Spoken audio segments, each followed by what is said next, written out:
For years, the world only heard whispers. That now, at 58, Nicole Kidman finally speaks. Not to blame, not to expose, but to heal.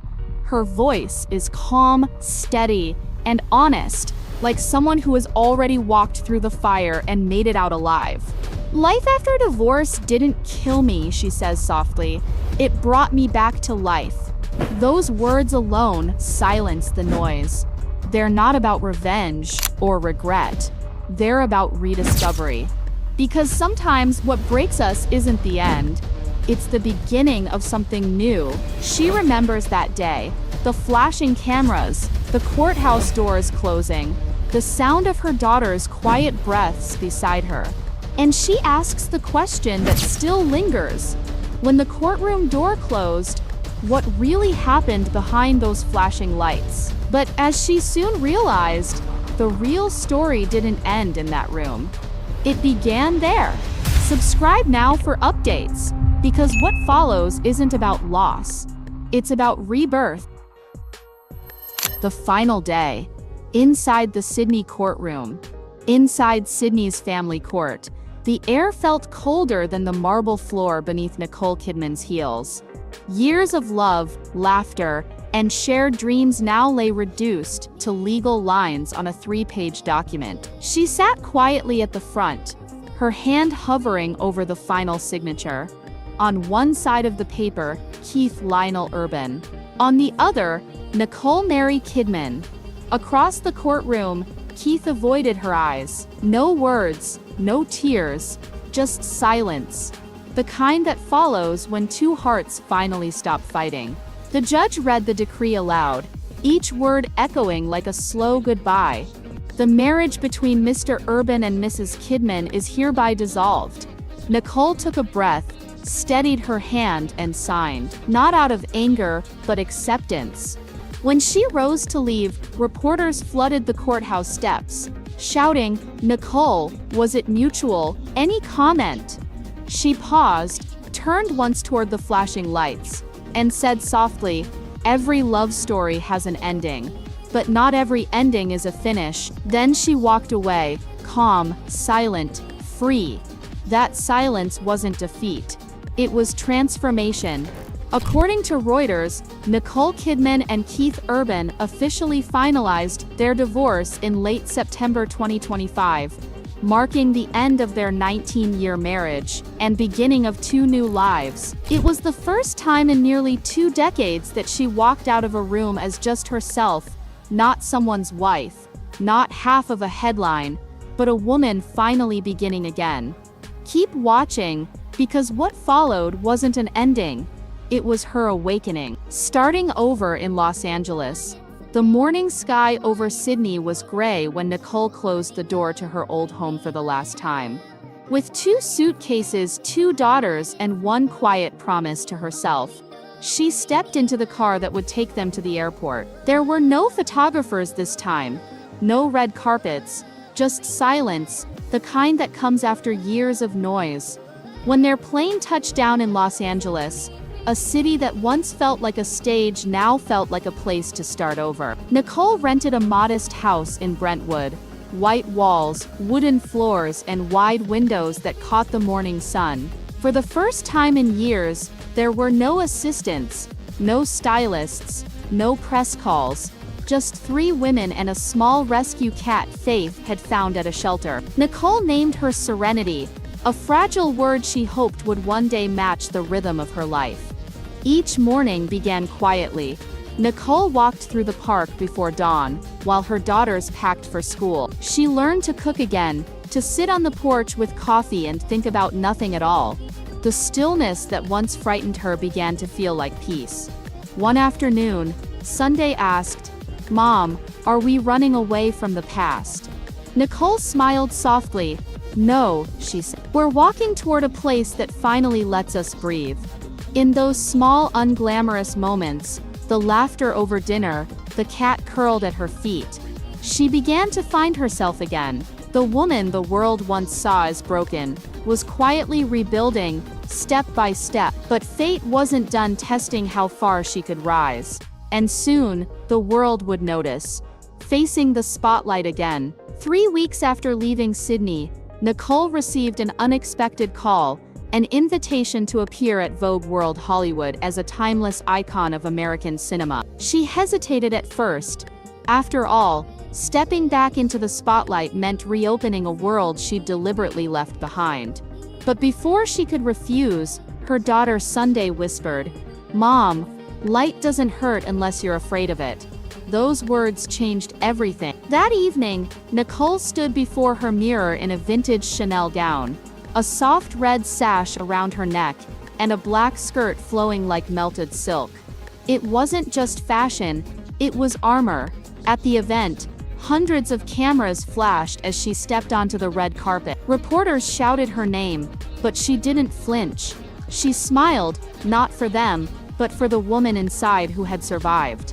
Headlines the next morning captured the moment perfectly. Nicole Kidman returns, radiant, calm, reborn. Yet the real story was what happened after the lights dimmed. Alone in her hotel room, she removed her heels and let tears fall freely for the first time since the divorce. Not tears of sadness, but of release. Later that night, her daughter Faith called Keith from the next room.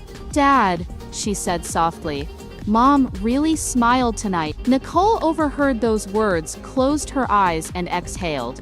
For the first time in years, she wasn't pretending. That smile became more than a gesture. It was a quiet signal to the world and to herself that Nicole Kidman was back. And what came next would show just how deeply she meant it. Quick pause.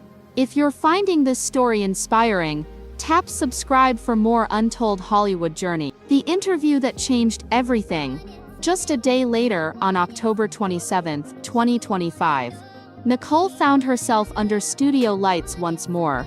This time not as an actress, but as a woman finally ready to speak.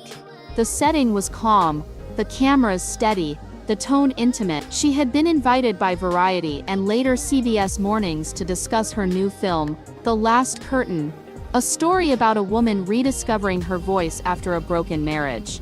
When asked if the film mirrored her own life, Nicole smiled gently. "Maybe it does," she said. "But this isn't about the past. It's about what comes after. We don't end at divorce. We begin again." Her words were honest, unguarded, the kind that don't need rehearsing. When the interviewer carefully brought up Keith, expecting avoidance, Nicole simply replied, "I'm grateful. We raised 2 beautiful girls together, and I'll always respect that chapter of my life." The studio went silent, not out of tension, but admiration. Viewers watching from home saw something rare, grace in place of bitterness. When the host asked, "Do you still believe in love?" Nicole smiled. "Yes," she said, "but now I find it in peace, not perfection." The audience applauded softly, sensing that this wasn't an interview, it was a confession wrapped in calm. The woman once defined by Hollywood glamour had become something far more powerful, human. That day, the headlines spoke of her poise, her elegance, her rebirth. But behind that steady smile was a story 2 decades in the making. One the world was only beginning to understand.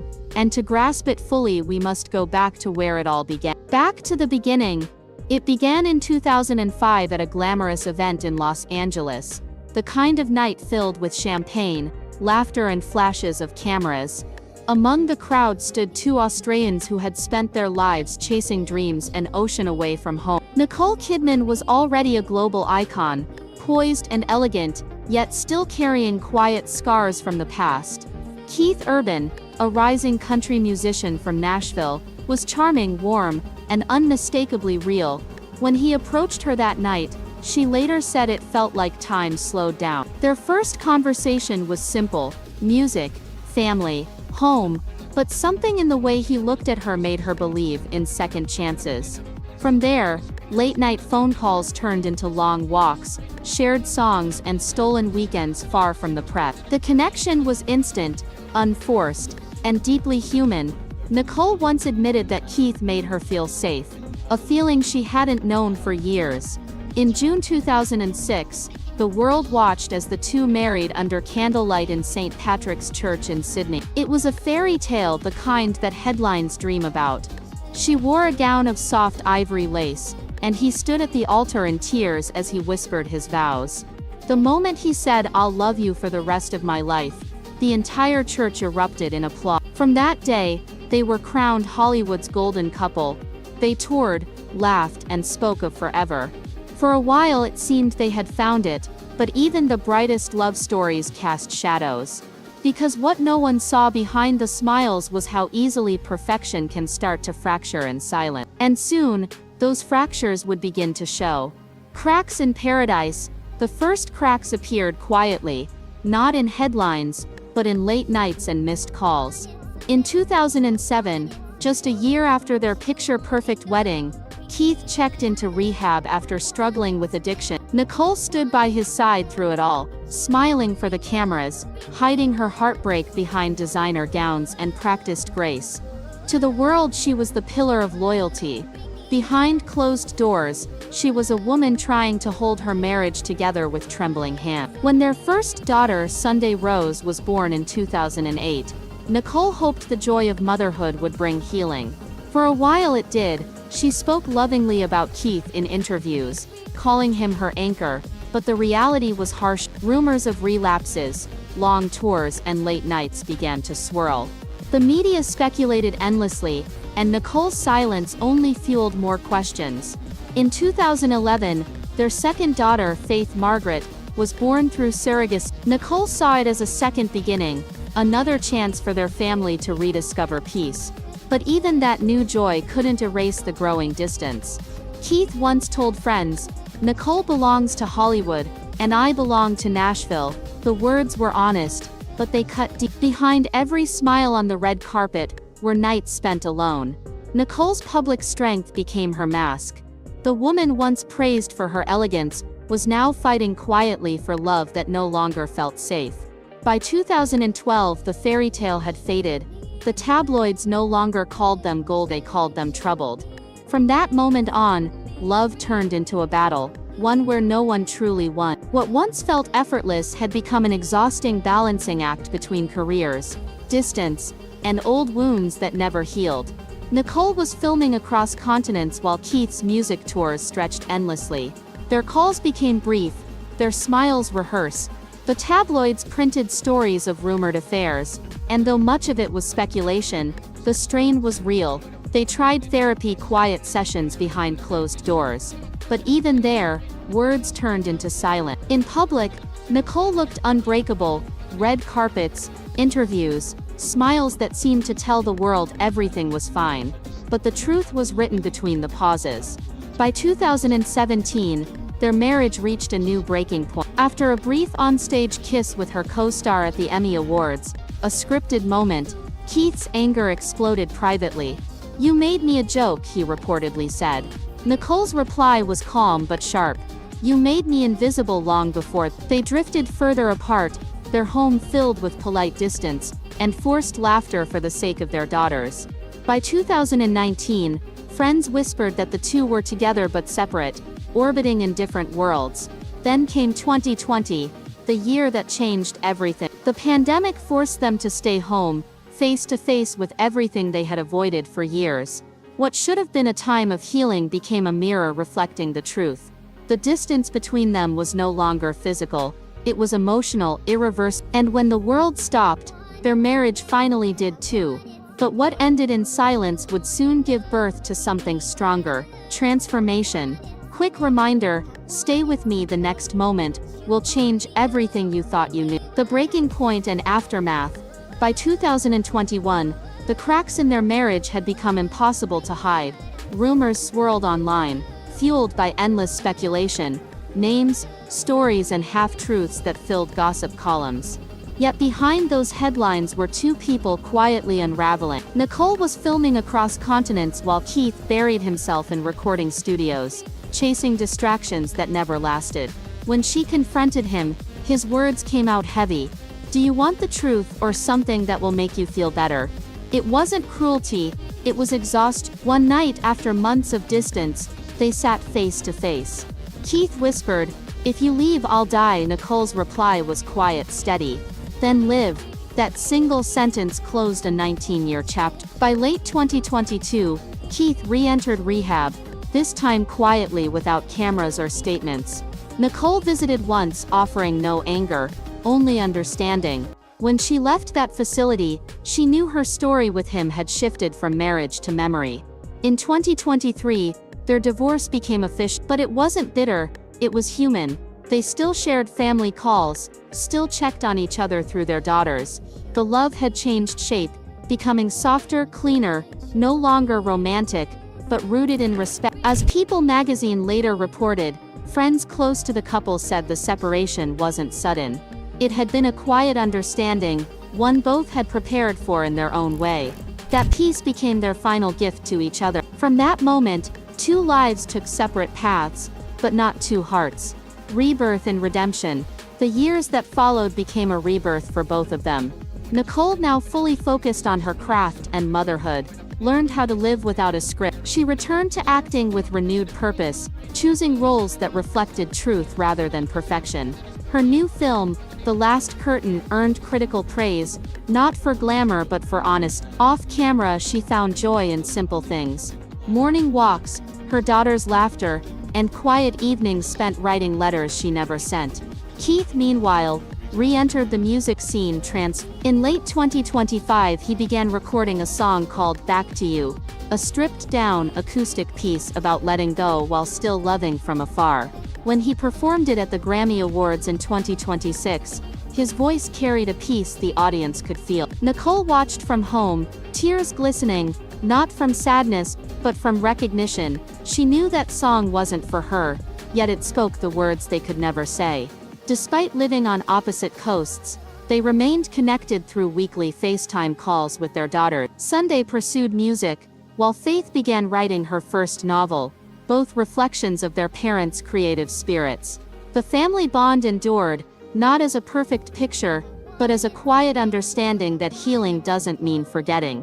It means transforming. There were no more headlines, no more rumors, just mutual respect. Two people who once broke each other now wished each other peace. And in that peace, forgiveness finally found its home, because sometimes, redemption doesn't come from reunion, it comes from relief. The bottom line, what love really means now. Standing beneath the golden Los Angeles sky, Nicole finally understood what love had been trying to teach her all along. It isn't something you lose, it's something you learn to live with. The ache, the joy, the silence, all become chapters in the same story. We don't end at heartbreak, she once told a friend. We just change the way we love. Her daughters, now young women, walked beside her, as the sun dipped behind the hills. In their laughter, she heard Keith's music. In their dreams, she saw her own courage reflected back. Everything that once felt broken now formed a new shape. Not perfect but whole. She paused, feeling the warmth of the light on her face. For years, she had feared this brightness, mistaking it for exposure. Now she saw it for what it truly was. Freedom. As the world moved on, Nicole's story remained a quiet reminder that endings are rarely endings at all. They're just transformations in disguise. She looked ahead, smiled softly, and whispered, "Sometimes the most beautiful endings are the ones you walk through alone." If you've ever rebuilt yourself after heartbreak, let this story remind you, healing isn't about the past, it's about the light you choose to walk toward next.